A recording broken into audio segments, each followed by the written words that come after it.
190 million pound reference का फैसला आज फिर मौखिर। बानी पीटीआई बुशरा बीबी और वकला की अदम पेशी पर एहतसाब अदालत इस्लामाबाद के जज नासिर जावेद राना का इजहार बरहमी। कहा, मैं 8:30 बजे अदालत पहुंचा। बानी पीटीआई को 2 मरतबा पैगाम भेजा लेकिन वो नहीं आए। 2 घंटे इंतजार के बाद फैसला सुनाने की नई तारीख 17 जनवरी मुकर्रर कर दी। 18 दिसंबर को महफूज फैसला 3 बार मौखिर हो चुका।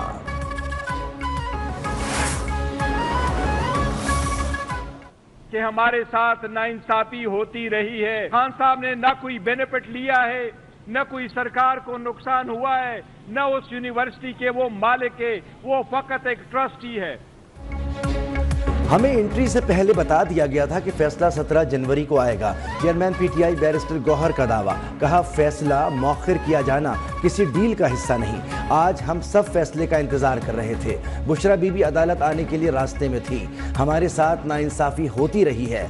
बैरिस्टर सैफ बोले, अल कादिर ट्रस्ट में बानी और बुशरा बीबी को कोई फायदा नहीं हुआ। बैरून मुल्क से उनके अकाउंट्स में मुंतकिल नहीं हुई।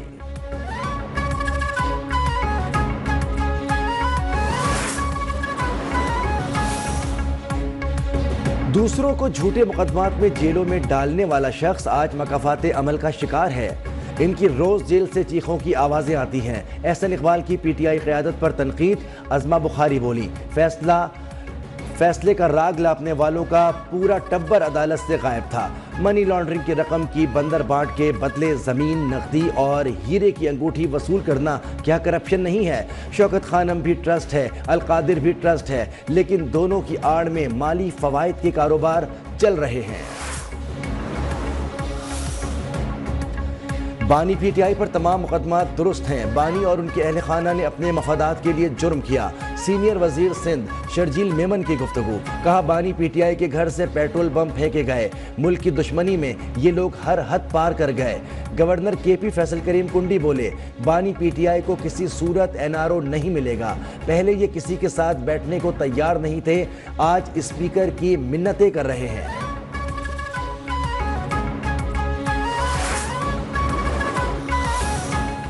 को ये तासुर देना चाहता है कि इस मुज़ाकरात की वजह से फैसला मौखिर किया गया है, तो बिल्कुल ये गलत है। हम कोई डील नहीं करेंगे। खान साहब बिल्कुल वाज़ेह हैं, बिल्कुल उनका मौक़िफ़ दो टोक है। तहरीक इंसाफ का स्पीकर कौमी असम्बली से राब्ता। मुज़ाकराती कमेटियों का तीसरा इजलास बुलाने की दरख्वास्त। अयाज सादिक की जल्द ही इजलास बुलाने की यकीन दहानी। सलमान अकरम राजा ने कहा कि मुज़ाकरात और कादिर ट्रस्ट केस का आपस में कोई ताल्लुक नहीं।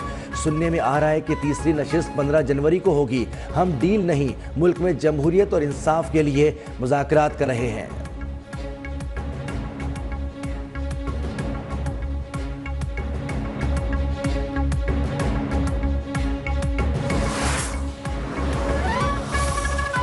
पार्टी डिसिप्लिन की खिलाफ वर्जी पर शेर अफजल मरवत को एक और शो कॉज नोटिस जारी। हुकूमत से जारी मुज़ाकरात के हवाले से कमेंट्स पर सख्त तहफ़्फ़ुज़ात का इजहार। नोटिस में कहा गया है कि सोचे बगैर बात की और एक से ज़्यादा मरतबा पार्टी को नुकसान पहुँचाया। 7 दिन के अंदर शो कॉज का जवाब दें, वरना पॉलिसी के मुताबिक एक्शन लिया जाएगा।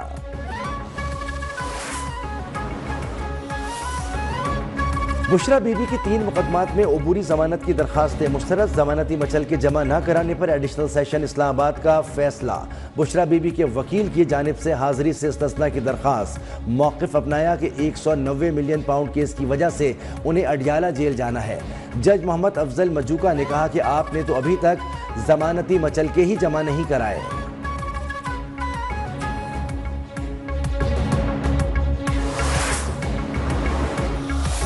अदालतों में सिविलियंस के ट्रायल के खिलाफ इंट्रा कोर्ट अपीलों पर समाअत। आईनी बेंच की वज़ारत दिफा के वकील ख्वाजा हारिस को कल तक दलाइल मुकम्मल करने की हिदायत। जस्टिस जमाल मंदोखेल ने पूछा, क्या सिविलियन का मिलिट्री ट्रायल कोर्ट मार्शल कहलाता है? ख्वाजा हारिस बोले, मिलिट्री कोर्ट्स में कोर्ट मार्शल ही होता है।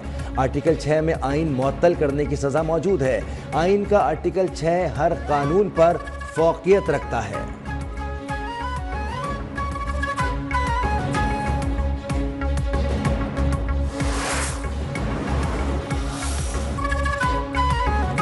पंजाब में 100 मुस्तहिक अफराद को जहरा होम्स में घर मिल गए।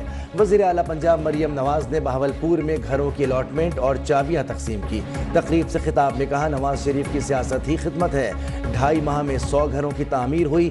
5 साल के दौरान 5 लाख घर बनाए गए। जिन लोगों के पास ज़मीन नहीं उन्हें 3 मरले का प्लॉट भी देंगे।